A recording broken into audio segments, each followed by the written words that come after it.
Salve, salve nação corintiana! Tudo bem com vocês? Eu espero que sim. O Chico Garcia trouxe em seu canal as últimas notícias sobre o caso do Rodrigo Garro e que tem uma coisa muito séria a revelar sobre este acidente. Vamos ver o que trouxe aí de novidade o Chico Garcia no seu canal. Fala pessoal, tudo bem com vocês? Bora atualizar as notícias porque tem novidades relacionadas ao Timão. O caso Rodrigo Garro tem uma notícia que é boa para a defesa do jogador. Eu vou te explicar essa história. Tem um zagueiro que fez um anúncio importante, viu? E uma dívida surreal, inacreditável por um volante que mal jogou, envolvendo o Corinthians. E eu começo com essa situação envolvendo o Rodrigo Garro, ausente das postagens do Corinthians nesses primeiros dias de 2025, da pré-temporada. Corinthians que estreia no dia 16 contra o Red Bull Bragantino no Campeonato Paulista, já está trabalhando com o Ramon Dias. Mas o Rodrigo Garro, vocês sabem, né, se envolveu em um acidente com uma vítima fatal, foi indiciado por homicídio culposo sem a intenção de matar, sem o agravo pela ingestão de bebida alcoólica, porque o juiz considerou um índice muito baixo, embora a localidade de Las Palmas, né, onde ele estava na Argentina, tenha tolerância zero para a ingestão do álcool no volante, né, no comando da direção. Mas isso não resultou num agravamento do indiciamento por conta do juiz, né? São coisas diferentes. Para você, por exemplo, cometer uma infração de trânsito, ok, a tolerância é zero. Para você ser indiciado por isso, para constar no indiciamento, o juiz entendeu que não foi o suficiente. Só que aí, o processo está rolando, o Rodrigo Garro solicitou uma preservação nesses primeiros dias, né? Por isso que ele nem está aparecendo nas postagens, não vai dar entrevistas, provavelmente está muito abalado, está tendo o apoio psicológico do clube, está tendo o apoio das pessoas envolvidas no clube, né? Não apenas dos psicólogos, mas dos jogadores, da diretoria, do próprio Ramon Dias, e está respondendo à justiça, né? Acho que isso é o mais importante. E teve novidades durante o dia, apuradas aí pela minha amiga e competentíssima Bianca Molina, da TNT Esportes. Um exame apontou o uso de substâncias, de drogas, do motociclista, a vítima, o Nicolas Chiaravaglio, né? Identificado assim, de 30 anos. Foram realizados exames e esses exames eles detectaram no sangue do motociclista a presença de maconha e cocaína. Ele testou positivo para essas substâncias. Além disso, essas amostras apontaram 1,56 grama de álcool por litro no sangue dele. O Garro, 0,56. O motociclista, que acabou falecendo no acidente, 1,56. Acima de 1. Além das substâncias maconha e cocaína. Ele já havia sido, né, identificado como portador dessas drogas e agora o exame apontou que ele também constava com elas no sangue. Tem diferença, né? Daqui a pouco ele apenas portava, mas não tinha ingerido. Nesse caso ele acabou ingerido, utilizando, enfim, qualquer termo aí para essas substâncias. E tem mais, ele estava com a habilitação suspensa há mais de 2 anos, desde setembro de 2022. Além de não estar usando capacete e com as luzes apagadas. Ou seja, o que a gente pode dizer relacionado a isso? Não vou aqui tecer nenhum tipo de opinião, juízo de valor, eu sou completamente leigo nessa questão, mas tem uma leitura meio óbvia, né? É uma notícia boa para a defesa do Rodrigo Garro, na medida em que há um acidente que acaba trazendo uma vítima fatal, mas com muitas intercorrências, né? Muitas responsabilidades do próprio motociclista.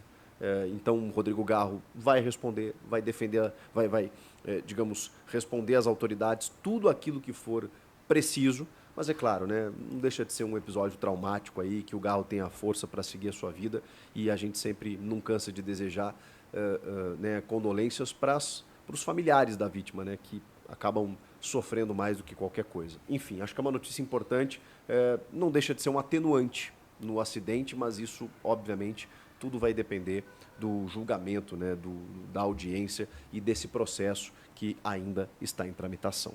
O zagueiro Kaká acabou se antecipando e publicou na sua rede social a sua permanência em definitivo no Corinthians, o seu novo contrato. Ele estava emprestado pelo clube japonês, o Tokushima Vortis, e a gente já tinha falado aqui no final do ano passado, né, que ele havia já cumprido as metas estipuladas em contrato para a aquisição em definitivo do jogador no valor de 4 milhões de dólares. E agora está confirmado. O Corinthians não anunciou ainda, não sei porquê. O Corinthians está com muita coisa envolvida, né, com muitas preocupações, mas demorou aí para anunciar, por exemplo, o empréstimo do Fagner, né, que já tinha até se apresentado lá no Cruzeiro, já está até lá nos Estados Unidos na pré-temporada, e só na quarta-feira, né, o Corinthians confirmou o empréstimo do Fagner. Pois bem, o do Kaká ainda não foi confirmado, mas o próprio Kaká tratou de revelar na sua rede social, com um texto muito bonito, da identificação que ele criou imediatamente, do arrepio que ele sentiu quando pisou no gramado da Neoquímica Arena, diz que aqui é diferente mesmo, aquela coisa toda, né? Juras de amor, e que agora, né, tem a oportunidade de defender essa camisa por mais 4 temporadas, uma aquisição de 90% do zagueiro. O Corinthians realizou ao custo de 4 milhões de dólares junto ao Tokushima Vortis, ele que estava emprestado. E é curioso, porque ele termina a temporada até na reserva, né, da dupla André Ramalho e Gustavo Henrique, mas foi titular em vários momentos. E, cara, o quinto maior artilheiro do ano. Ele só está atrás do Yuri, do Romero, do Garro e do Memphis. Ele marcou 6 gols. Teve 1 ou 2 gols contra também, né? E teve aquele episódio polêmico, né, dele xingando a imprensa na zona mista, né, passando por lá. Fora as coisas que aconteceram no final da temporada passada, foi um ano, né, digamos assim, atribulado para o Kaká, né? Você gostou da permanência do Kaká? Eu acho que ele fez alguns bons jogos, cara. Logo que ele chegou assim, ele me surpreendeu até pela personalidade, né? É um dos líderes, rapidamente se tornou um dos líderes do elenco.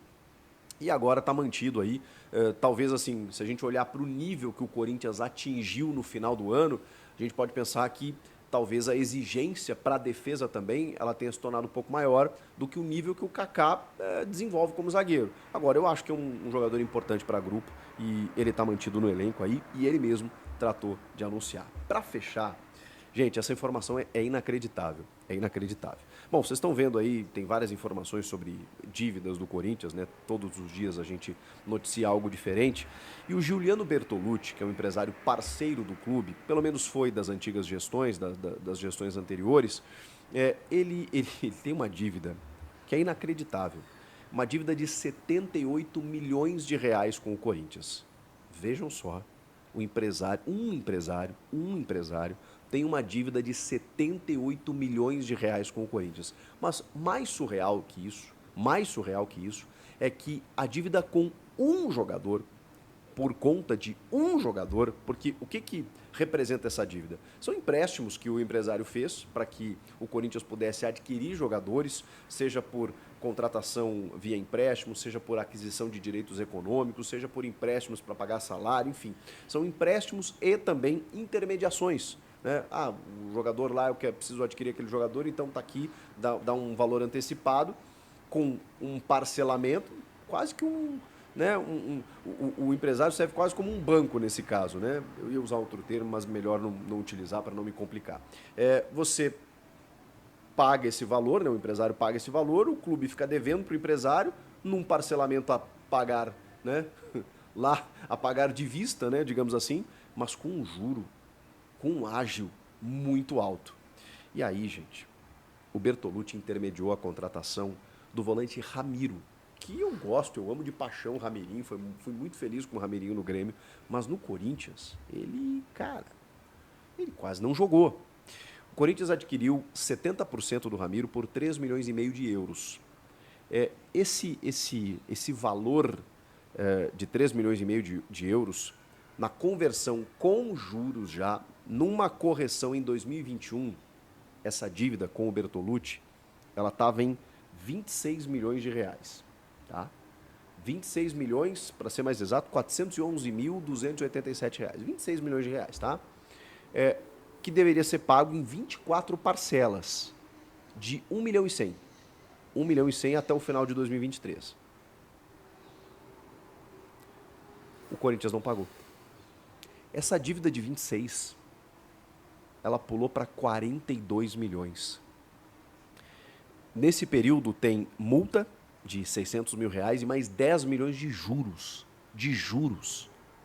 42 milhões de reais. O Corinthians deve para o empresário Giuliano Bertolucci 42 milhões de reais por uma dívida relacionada ao volante Ramiro, que mal jogou pelo clube e que, detalhe, saiu de graça. Terminou o contrato, foi liberado. Cara, que loucura. E aí tem outros jogadores, né? Porque ele também emprestou 6 milhões de reais numa oportunidade, mais 2 numa outra, são 8 milhões de empréstimo. Aí tem jogadores que ele intermediou negócios, como o Jô, o zagueiro Léo Santos, o Douglas Augusto, o Paulinho. O Paulinho, agora se aposentou, também teve uma intermediação aí no valor de quase 3 milhões de reais. E aí vai somando, gente, 78 milhões. Detalhe, a dívida total é 53, tá? Só que 17 milhões é só de juros. E aí chega no 78. Tá explicado, né? Por que o Corinthians, quando a gente fala, o Corinthians deve 2 bi, mas como é que chegou nesse ponto? Eu pergunto, como que deixa chegar nesse ponto? Comenta aqui, inscreva-se no canal, eu volto na próxima. Tchau!